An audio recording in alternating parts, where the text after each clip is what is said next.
Hey, what's up? Good. How are you? So, thanks for coming on. Yeah, I'm excited. Cool. Welcome. So, what do you like prefer to go by, Cake or Dahlia or what? Most people call me Kate. There's a few variations, but yeah, that's my preferred nickname. Okay, cool. Well, Cake, thanks for coming on. Appreciate you. You're welcome. Thanks for inviting me. You're in Chicago. So, South Suburbs. Um, what part? Side of Texas, Club Hills. Oh, okay. Oh, wow. Okay.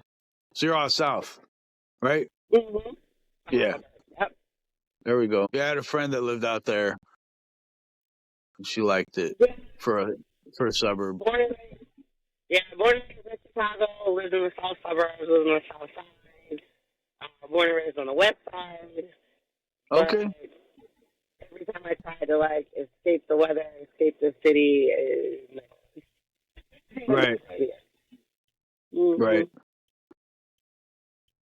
So, kind of break down what you're into. Like, I am I wrong or right? Do you do comedy or no? Actually, two of my first cousins are professional comedians. Oh, wow, They're not the funniest ones in family. that's funny. But outside of my professional career, I'm developing more on the lecture circuit, demo circuit, Okay, and mentoring. And I really am about to seek a coaching certificate, and that'll be my next phase of career. I want to do professional consulting in the culinary world, but I also want to do personal um, coaching for kink aficionados or people interested in. cool. That'll be the next thing. Are you like? Are you in the whole swing scene? I'm not currently a swinger. I started out in swing many, many years ago. I Okay, don't know about too many other cities, but there was this stupid little book that came out that really opened people up to kink, and then the swing and kink world got really, really messy because anybody who thought they knew what they were talking about wanted to come to parties and wanted to go to events, and we got flooded with people who aren't practicing or not studying, and it was a mess. yeah, for, for a good long time. I'm so not into other people's messy shit. I really like order and planning and safety, and a lot yeah, of those kinds of people brought chaos. It was on Sunday. yeah. One of my partners who I do podcasts with, she's a swinger, and another person I speak with, and they just break it down. And she had an episode. She was telling me a story where she was at a party and this guy was there, and he put off like he put off not like he's a novice or whatever. He's not for real, and he tried to choke her, and she was like she pulled his arm away, and then he put it back, and and he got more obnoxious and stuff, and she always breaks down. There's a system and a huge respect There's factor. The thing can't exist. order, the consent, Right, communication, all of those things. How right. great can I get on there? Oh, I mean, sure. There were swing events I went to, and I mean, none of your activity rooms. I'm enjoying my female partner, and I had a total stranger who was watching. There were many people watching. This stuff just thumb up my head. I'm like, excuse the fuck out of me? Whoa, Yeah. you Those can't just do that transactions, though. I know it was there, and, you could see what was going on, but uh, I was a regular, and I knew security, and I knew many people there, and I just started screaming. I started screaming for one of the security guards. I'm like, come get him. Come get him right now. And they were like, whoa, because they knew I'm like hysterical. I don't do things things like that. And Right. when I started, the worm got dark. I was like, this is not what we do. Right. And so, yeah, no, things like that, that was probably the worst as far as non-consensual touch. But things like that, or, pushy, or because you paid an entrance fee for the party, there were uneducated guys that would just be like, well, they felt entitled for Right. activity. And you're like, what the hell? We're not here selling. We are here to enjoy each other. And who the fuck are you? Right. It got really, really messy. And that location ended up being closed down. In this season, the whole Sean Keaton Calm shit has shut down a couple of venues that I know of Yeah. that were long-standing years, well-run locations that, if I had this desire to host my own party, I could rent.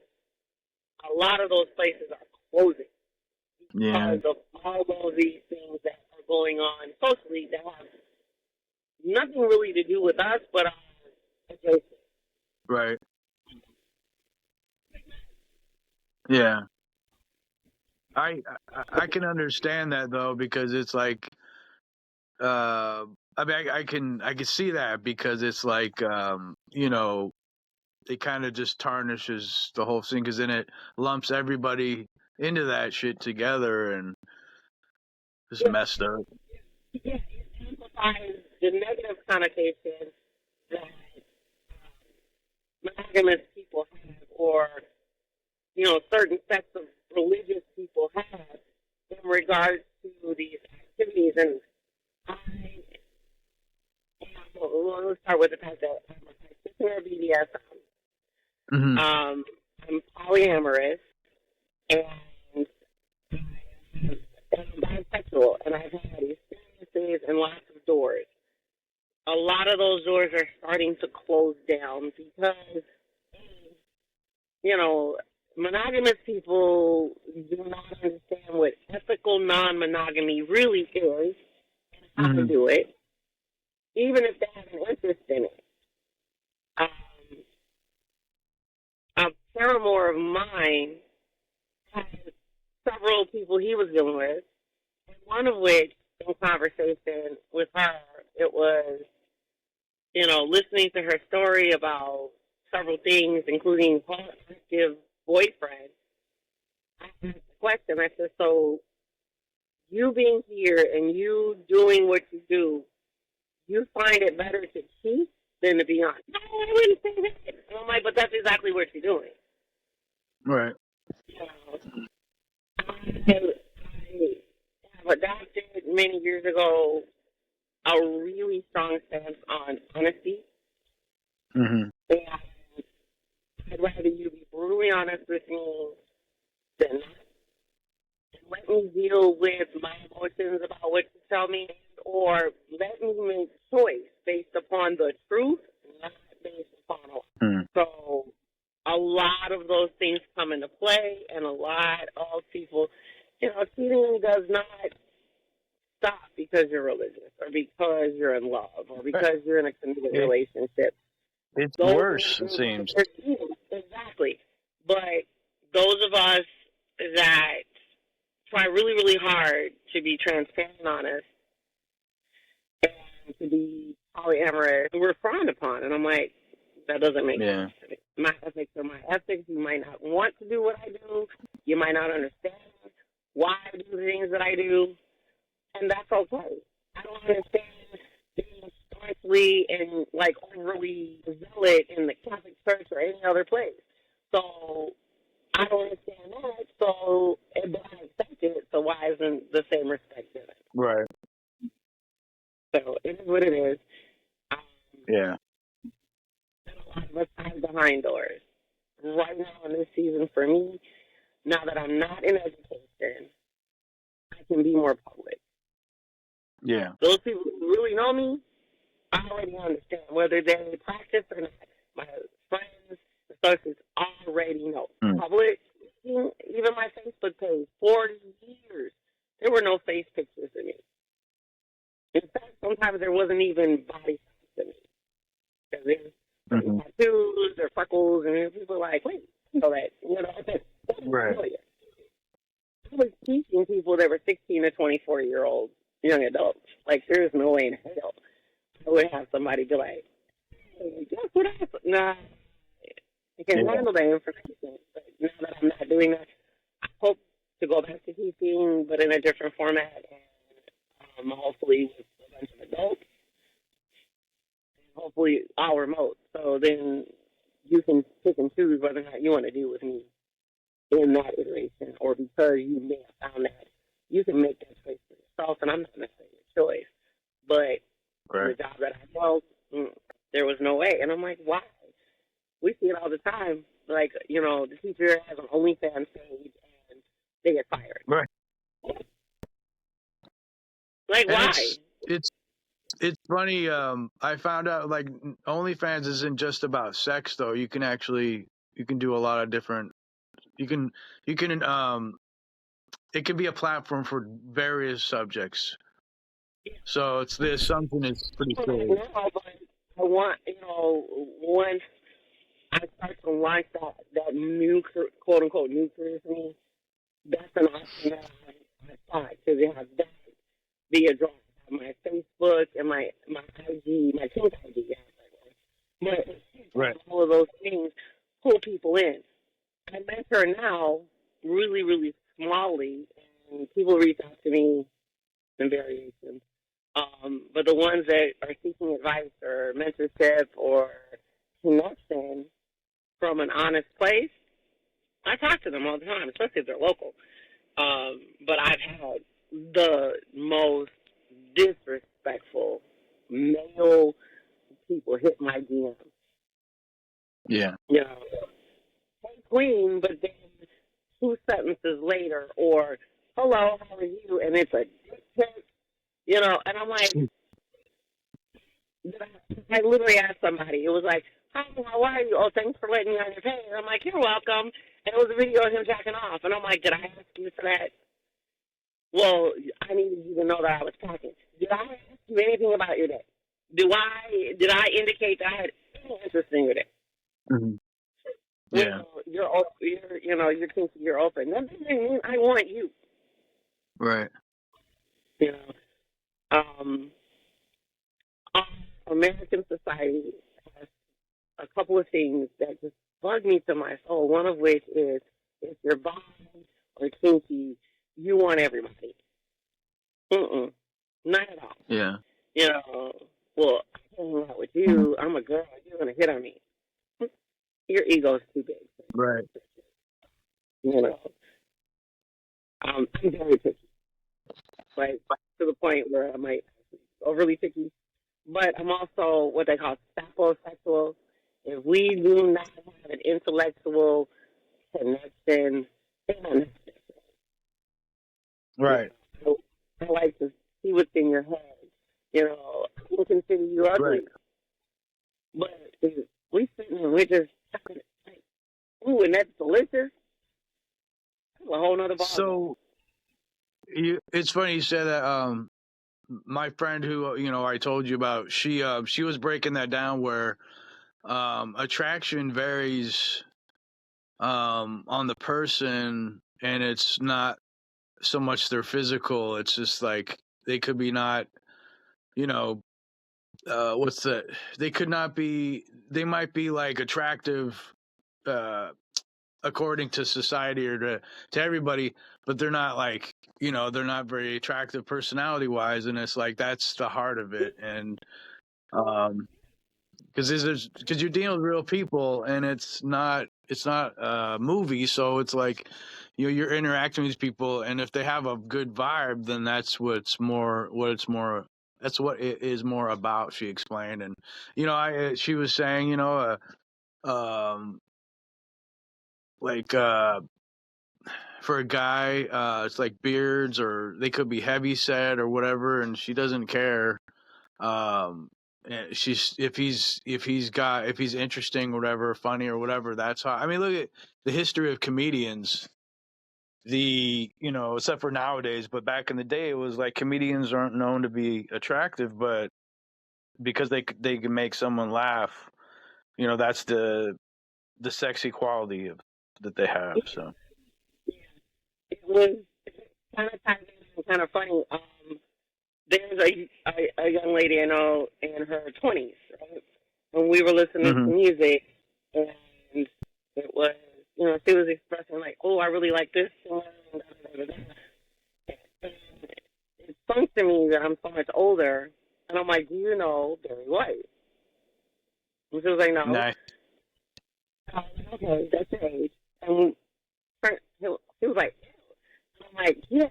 But see, that was the age where your voice was the thing. It didn't matter. Within reason, it did not matter as much as what you look like. We wanted Right. to hear that baritone, what do you got to Mm-hmm. say? Your artistry. Right. Now we are so image centered that It's horrible. it's almost boring. Right. I think I'm cute. I've always been a cute girl. I mean, I just recently lost like 60 pounds in the last year and a half. Not my choice, it just happened, that kind of thing.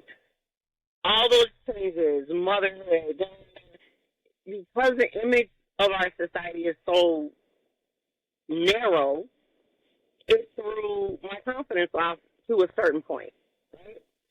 Mm-hmm. But going on socials, what do I see all the time? And yeah, look, every chick out there has got a look at my ass, or I'm twerking and he's vying for attention. And as cute as I am, and as much modeling that I tend to do, or whatever, I'm not going to do that. Right. I'm not.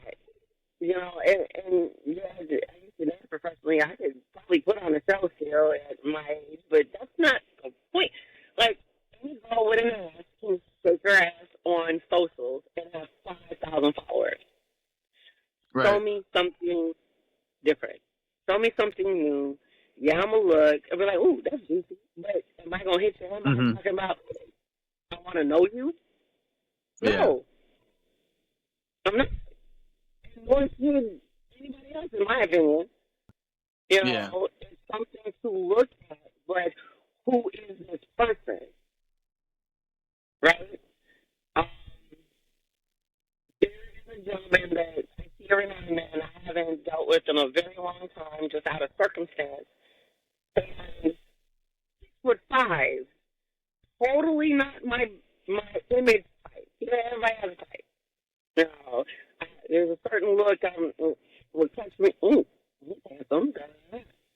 But this is one of the most important men I've ever talked to.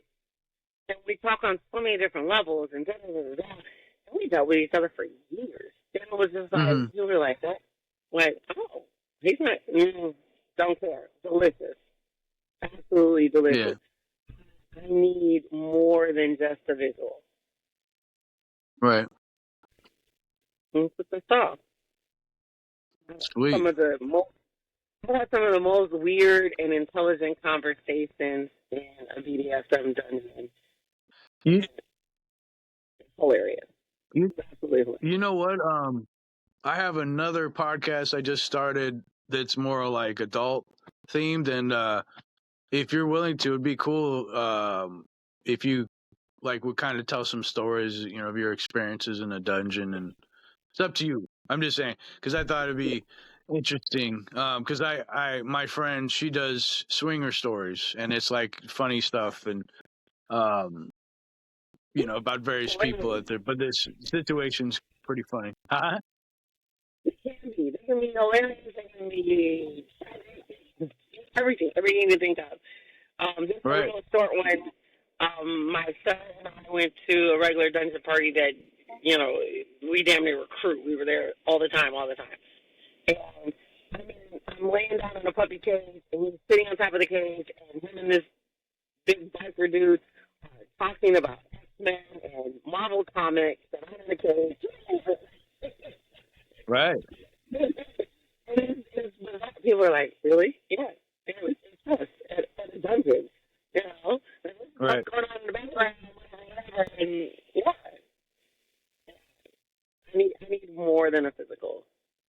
exactly. Well, cool. Well, Cake, I appreciate you coming on today. We finally did it, and right. But I'd like to do another one, and with you talking more about like your history and stuff. Kind of, and your what you plan on, your journey forward, and like what you want to do. So, Thank you all so much, right. guys. Thank you. Thank you so much, Cake, and you have a good day. Be safe, and I don't know. Take care. See you later. All right. Thanks.